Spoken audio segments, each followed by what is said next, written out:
Welcome to Asiatique. I'm your host, Dr. Raymond. Philippine Vice President Sara Duterte is resigning from her posts of Education Secretary and head of an anti-insurgency body as a whirlwind alliance with President Ferdinand Marcos Jr. unraveled over key differences, including efforts to arrest a religious leader accused of child abuse and Manila's handling of escalating territorial disputes with Beijing over what the Philippines claims to be the West Philippine Sea, whereas China calls it the South China Sea. Duterte, of course, will remain the vice president. Her resignation from the other post she had in Marcos' cabinet was accepted by the president and takes effect July 19th.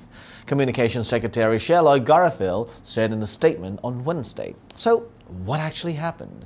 Now, in this week, we'll have a look at why Sara Duterte left her posts.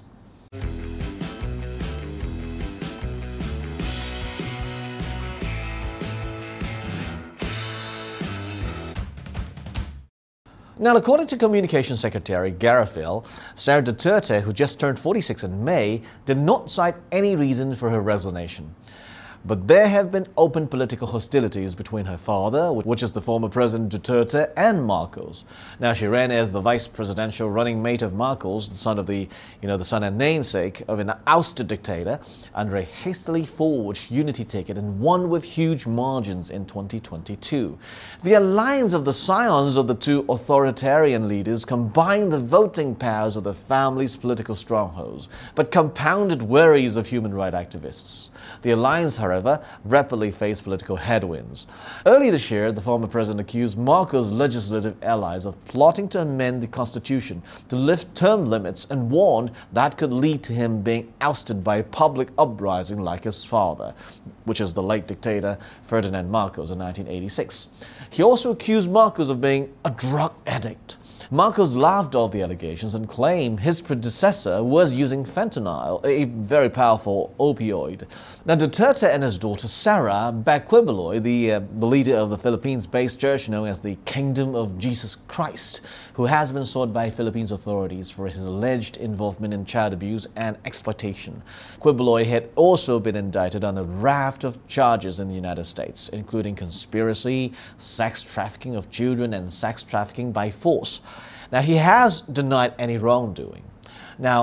And on the other side, on China's what is known as the increasing aggressive moves against the Philippines in the South China Sea, Marcos has become one of the most vocal critics of Beijing's actions, in sharp contrast to the vice president's refusal to comment on the issue, because Sara knew what actually happened.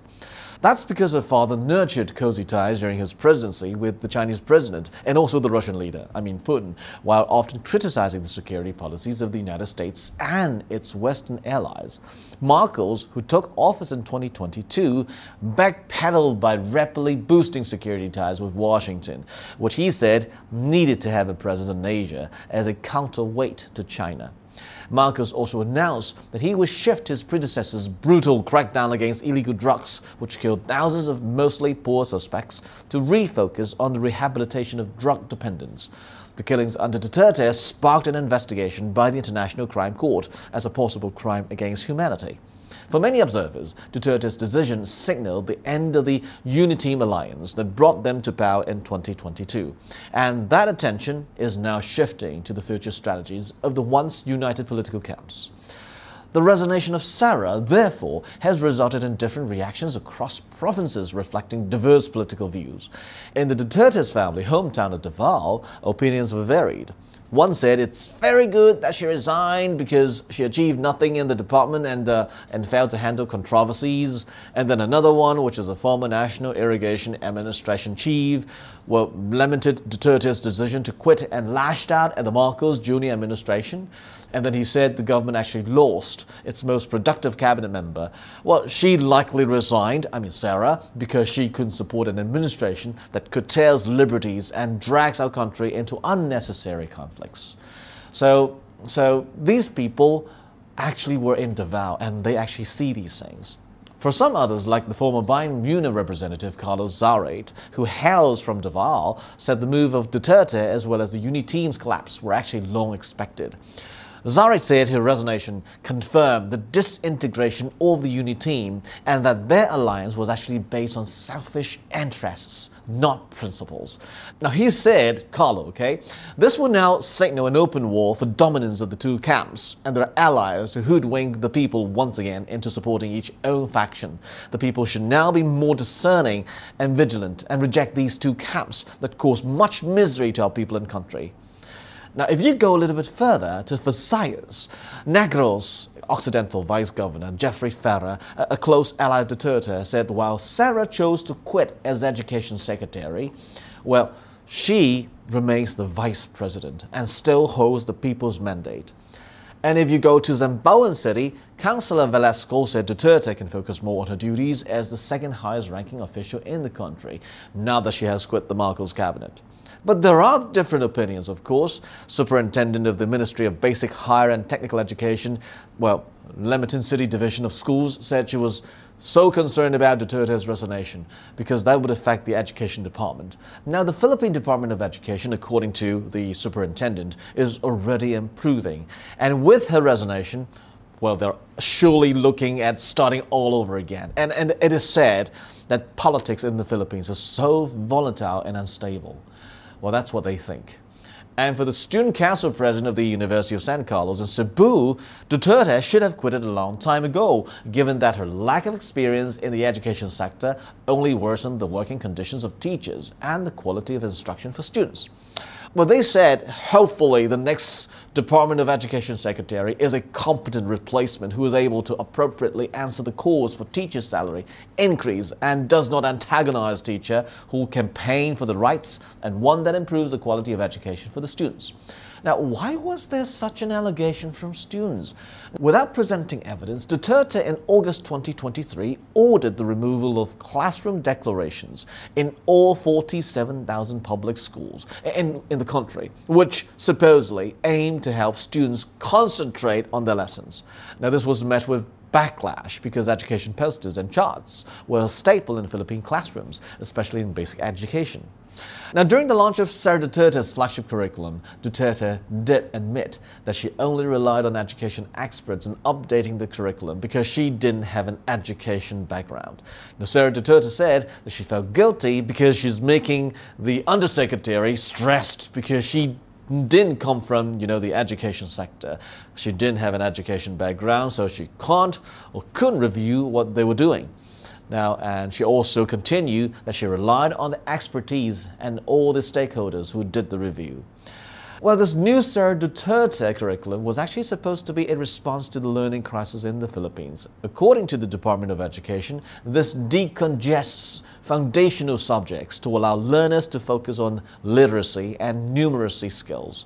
However, an initial study done by the Second Congressional Commission on Education and the Philippine Institute of Development Studies revealed that there were no statistical differences in the expected percentage of competencies covered in pilot schools versus non-pilot schools. So Duterte also began the review of the K-12 curriculum amid growing clamor from the public to either revise it or scrap it. She had made a commitment to make the program relevant to produce competent, job-ready, active and responsible citizens.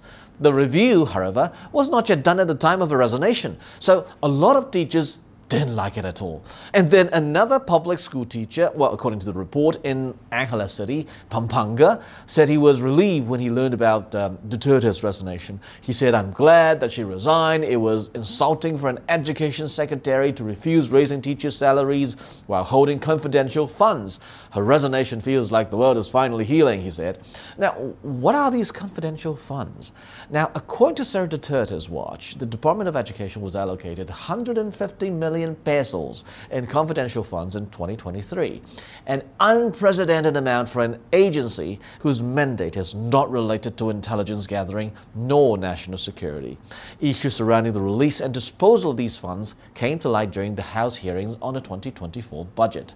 Now, amid the controversy, Congress denied her request for confidential funds for 2024, a move influenced by Marcos' cousin, House Speaker Martin Romualdez. Now, Duterte practically red-tagged critics of the Department's education's confidential funds, but was later compelled to drop her requests for the funds altogether amid public backlash and a dip in her approval ratings.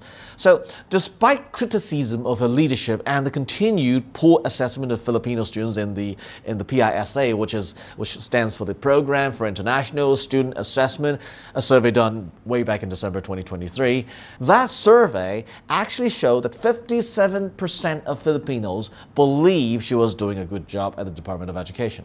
So, to be fair, in her 2 years of delivering the annual education report since she resumed the Department of Education position, Duterte had made big promises to improve the welfare of teachers. In 2024, she ordered the removal of administrative tasks from the teachers so they could focus on teaching, a move that was lauded by education groups. She also ordered the implementation of overtime and overwork pay for teachers. So again, just like what Carlos Zara mentioned when he said the move of Duterte as well as the Uniteam's collapse were long expected, the Uniteam alliance was based on selfish interests, not principles. And because of this, from my perspective, it would be very difficult for the Philippines to once again regain its halo as one of the best performing economies, like way back in the 1960s. Using the same perspective of Amy Marcos, who is the chair of the Philippines Senate Committee on Foreign Relations, she has voiced a disagreement as well with the Philippines government recent measures to counter China in the South China Sea, saying that such actions are leading to their country, down a dangerous path. The senator said in a statement released way back in April. She said, "Emotion, rather than reason, has prevailed in our maritime conflict with China and is leading us down a dangerous path that will cost us more than just Filipino pride." So let's hope that the senator's younger brother, that is the current President Marcos Jr., would soon understand what his older sister says. So, until then, ciao. Before you leave, please be sure to like, subscribe, hit that notification bell, and share this with your friends. See you in the next episode.